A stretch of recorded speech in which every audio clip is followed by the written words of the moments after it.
A very warm good morning to all of you. Dear students, once again, welcome back to the English literature class. Today, we are continuing with the same short story. Unit number 6, title of the story is An Angel in Disguise, written by T.S. Arthur. Do you remember what we were discussing in the last class? A poor lady who was hated by all the people in her village died right in front of her three young children. What was the reason? The reason behind her death was because of the excess consumption of alcohol. In other words, she was an alcoholic, a complete alcoholic. On that day, because of the excess consumption of alcohol, she lost her control and fallen upon the threshold of her own door and died. She was hated by all the people, we have already seen. But once, when everybody came to know about her death, they started to feel sympathy towards the children because their mother died and the children were very small. So that's why the people of village they have arranged everything for the burial of the lady. 12-year-old John was adopted by farmer John because he was the eldest one and he was able to make his own earnings if he is joining with a farmer. So farmer John he was ready to adopt the eldest child. And the second child was Kate. She was adopted by Alice, Mrs. Alice. But nobody was there to adopt Maggie, the third child, because she had injured her spine 2 years ago and was bedridden forever. So, once when the villagers gathered around the house, hovel, or we can say hut, when they gathered around the hut, there was a discussion going on. The discussion was about what to be done with Maggie because there were nobody to ready to adopt Maggie. Finally, they have decided that Maggie should be sent to the poorhouse. Even though it is a sad place for a child to be, but for Maggie, it would be like a blessing where she will be getting better facilities than before. The students, I think you are clear with the part which we have already discussed. So let's continue with the story. There was reason in that, but still it didn't satisfy. The day following the day of death was made the day of burial. A few neighbors were at the miserable hovel, but none followed that cart as it bore the unhonored remains to its paper grave. Two new words are there. First one is hovel. Hovel means a small dirty house. We can take the example as a hut. A hut can be compared with a hovel, a hut. And second one is paper. Paper means one who is extremely poor. One who is extremely poor. Now let's see the meaning of this paragraph. There was reason in that. What was the reason? What it is being discussed about? Because the people told if Maggie is being sent to the poorhouse, it will be a blessing. So that's what is the reason discussed here.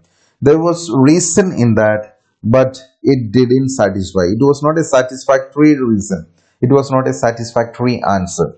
The day following the day of death was made the day of burial. So one day the lady died, on the next day it was the day for her burial. So they have arranged everything for that.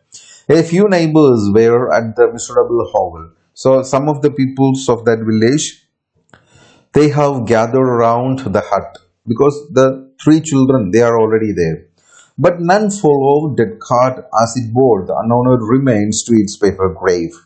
So none of the people were ready to follow the cart which was carrying the coffin, the dead body of the lady.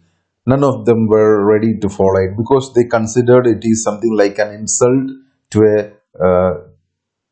a person who is extremely poor. Farmer Jones, after the coffin was taken out, placed John in his wagon and drove away, satisfied that he had done his part. So, Farmer Jones, he was the person who was ready to adopt the eldest child, John, little John. So once the coffin, the dead body, has taken away from the home, from the hut, he has placed John in his wagon, in his vehicle, and drove away to prove that he had done his part. Mrs. Ellis spoke to Kate with a hurried air, bid your sister goodbye, and drew the tearful children apart for a scarcely their lips had touched in a sobbing farewell. Two new words are there. First one is the ray. Ray means before, and the second word is sobbing. Sobbing means cry with short, sudden expulsion of breath, taking breath suddenly and weeping, crying. So Mrs. Ellis, she was in a hurry. That's why she made everything in a hasty way. He made everything in a fast manner. That's why she asked little Kate to bid goodbye to her sister, and she drew the tearful children apart before making the situation a worse one. So she just forcefully taken the child apart from Maggie. So this is how she has done her responsibility, cleared her work. Hastily others went out, some glancing at Maggie and some resolutely refraining from a look, until all had gone. She was alone, just beyond the threshold. Joe Thompson, the wheelwright, paused and said to the blacksmith's wife, who was hastening off with the rest, "It's a cruel thing to leave her so." Three new words are there. First one is resolutely, which means firmly, in a good manner, in a good way. Second word is refraining. Refraining means to avoid someone. And third one is wheelwright. Wheelwright means the one who makes and repairs wheels. Okay, now let's see the meaning of this paragraph. Hastily others went out. So Farmer John, then Mrs. Ellis, both the people, they left with the two children. And right now, all other people who were gathered around the hut, they were in a hurry to leave the house. Some glancing at Maggie and some resolutely refraining from a look. So some people, they were looking at Maggie and they left. Some people were firmly avoiding the look from Maggie. They were not ready to look at Maggie. Just they pretend like they are not seeing the glances of Maggie, and they left until all had gone. So finally all the people, they left the poor house. She was alone. So finally, when everybody left the house, the hut, only she was remaining there, Maggie. Just beyond the threshold, just outside the room, Joe Thompson, the wheelwright, paused. Joe Thompson, that's the name of the main character of the story, Mr. Joe Thompson. What was his profession? Professionally, he was a wheelwright, the person who is repairing and making wheels. He was just waiting, paused outside the door, and said to the blacksmith's wife. So the blacksmith's wife, she was the person who was coming out from the hut at last. So he said to the blacksmith's wife, who was hastening off with the rest. She also was in a hurry to leave place because she was not ready to take up the responsibility of Maggie. So she was in a hurry to leave the hut with the rest. It's a cruel thing to leave her so. This dialogue is said by Mr. Joe Thompson. He was having a concern towards Maggie. That's why he told to the blacksmith's wife, it's cruel thing to leave her so. Then take her to the poorhouse. She'll have to go there. And so the blacksmith's wife, springing away and leaving Joe behind. A new word is there, springing. Spring means to leave, to gush, to flow. Okay, something like to go out, go away. Okay, then take her to the poorhouse. As the people who were gathered around the hut, the decision taken by them. What was the decision? To send this child to the poorhouse. So that's why the wife of the blacksmith, she told, take her to the poorhouse. She'll have to go there. Finally, she's not having any other place to go. She is definitely, or she must go to the poorhouse. She must reach at the poorhouse, answered the blacksmith's wife, leaving or she just went out the house and she just moved towards her house, leaving Joe behind, Mr. Joe Thompson. Now only Mr. Joe Thompson and Maggie left at the poorhouse. For a little while the man stood with a puzzled air.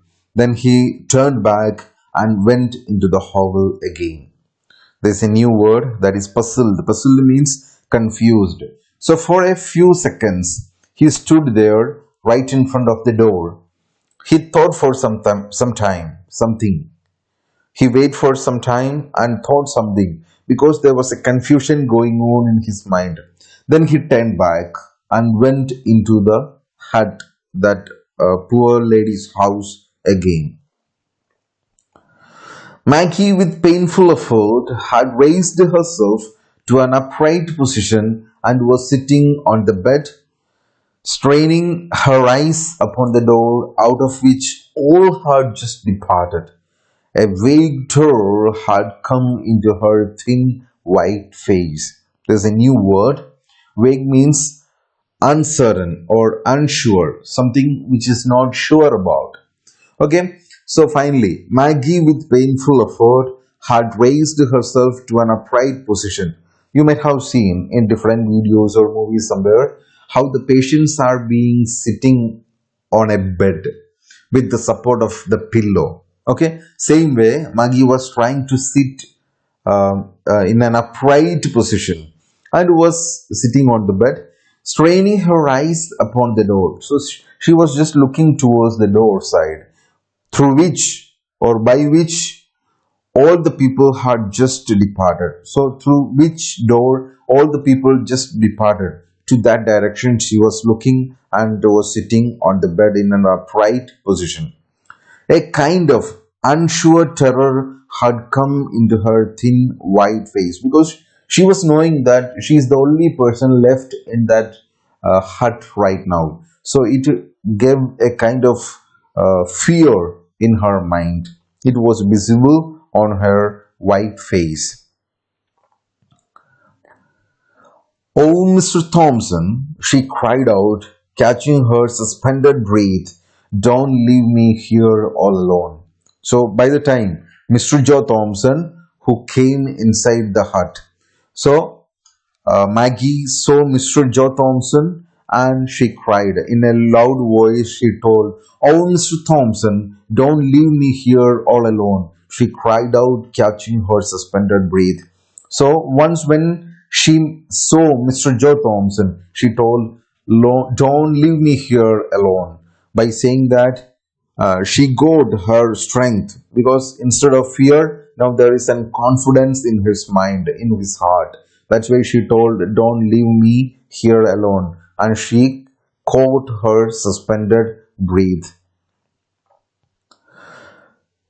Though rough in exterior, Joe Thompson, the wheelwright, had a heart and it was very tender in some places. So Mr. Joe Thompson, when we look from outside, in exterior, he was looking like a tough man, a hard person, a very difficult person, stiff person, but had a heart and it was very tender in some places.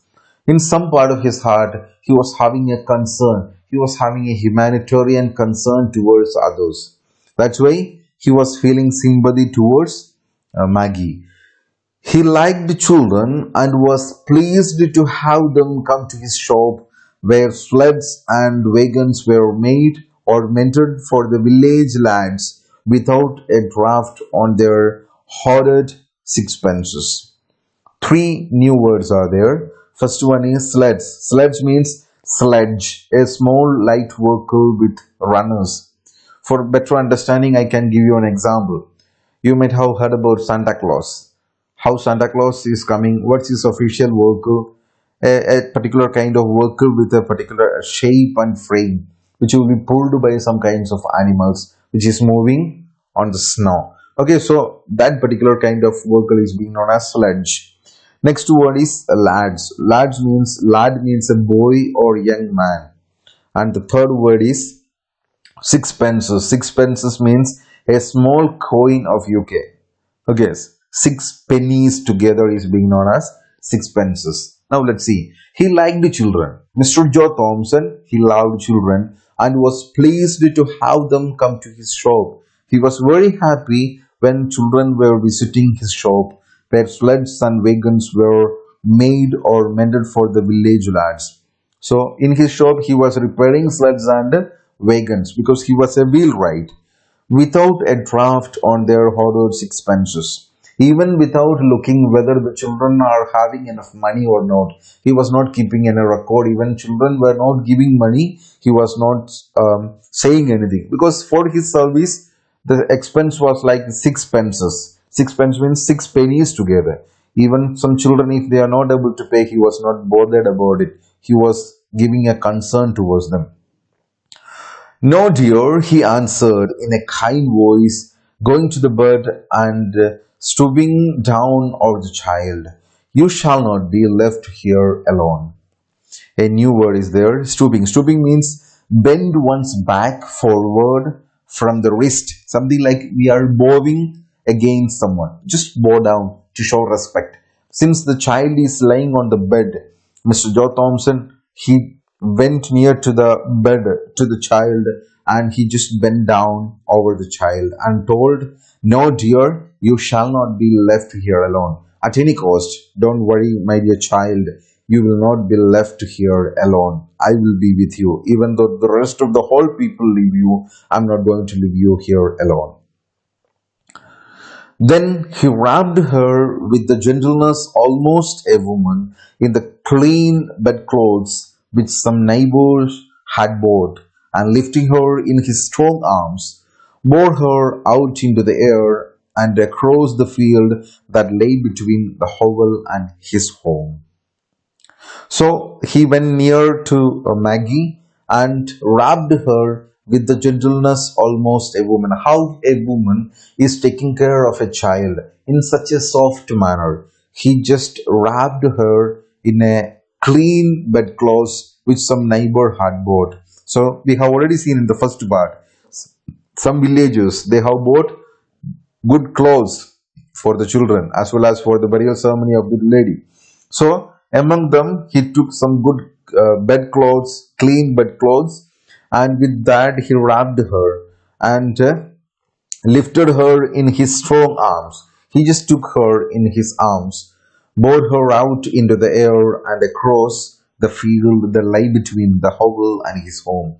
He took her in his arm and just came out of the hut and started to move or walk across the field which was between the hut and his home. In other words, he took the child in his arm and started to walk, carry her towards his home, which means he was taking the child to his house. Now, Joe Thompson's wife, who happened to be childless, was not a woman of saintly temper, nor much given to self denial for others' good, and Joe had well grounded doubts touching the manner of greeting he should receive on his arrival. There's a new word that saintly. Saintly means like a holy person. Now, Joe Thompson's wife. Now we have to discuss about Joe Thompson's wife. In other words, Mrs. Joe Thompson, who happened to be childless. So she was not having child. Was not a woman of saintly temper. She was not like a holy person. Means she was not a lady who can control her temper, her anger, nor much given to self-denial for others' good. She was never thinking about others' feeling. She was not having such any kind of courteous or such kinds of good manners, not bothered about others. At any time, she will be bursting into anger and she was having such a bad behavior. And Joe had well grounded doubts touching the manner of greeting he should receive on his arrival. He was not having a clear idea, but still he was having some doubts about the manners, how she will be receiving him once when he reached the house with the child. Mrs. Thompson saw him approaching from the window and with ruffling feathers met him a few paces from the door as he opened the garden gate and came in. Three new words are there. First one, ruffling feathers. Two words are together. It is means being irritated. Second one, paces. Paces means footsteps. Let's see. Mrs. Thompson saw him approaching from the window. So she was just peeping through the window outside. By the time she saw that her husband is coming back, returning to home with something in his hand. That's why with riffling feathers means being irritated, met him a few paces, a few steps from the door. So the door opened, a few steps away she was standing, and her facial expression was something like irritated. Some irritation was being appeared on her face as he opened the garden gate and came in. Once when he came in, he saw his wife with an irritative expression on her face, and he was very sure that something bad is going to happen. He bore a precious burden, and he felt it to be so. As his arms held the sick child to his breast, a spear of tenderness went out from her and penetrated his feelings. So he was carrying a burden, a weight was there in his hand, and he felt it is something like a precious burden. He enjoyed carrying the child, and he felt it to be so. So, since he was not having a child of his own, for the first time, maybe he is carrying a child in his hand, and he was feeling that love towards the child, a bond between a father and a daughter, and he started to feel it. As his arms held the sick child to his breast, a spear, something like a spark, came out of tenderness, went out from her, and penetrated his feelings. Something like a spark of love came out of Maggie, and it penetrated his feelings. It touched Mr. Joe Thompson. A bond had already corded itself round them both, and love was springing into life. So, a kind of relationship started to create. Here, there is a new word, corded. So, a kind of relationship tied with between Mr. Joe Thompson and the Maggie. It was the feeling that penetrated his heart. What have you there? What have you bought? What have you there? Sharply questioned Mrs. Thompson. So Mrs. Thompson was in a very angry mood. That's why she asked, what have you bought? What have you there? What is there with you? What is in your hand? Sharply questioned Mrs. Thompson. Joe felt the child start and shrink against him. He did not reply, except by a look that was pleading and questionary that said, wait a moment for explanations and be gentle. And passing in, carried Maggie to the small chamber on the first floor and laid her on a bed. So Joe felt the child start and shrink against him. So he felt like the child is frightened or started to shrink against him because of the way how Mrs. Thompson has reacted, because she was already angry. Her sound and the energy which produced from her way of behavior. He did not reply except by a look that was pleading and cautionary. So he did not reply anything to Mrs. Joe Thompson, but he just looked at her, and the look was pleading. The look was giving some message. What was that? First of all, it was something like requesting, and second one, it was something like cautionary, some warning to the lady.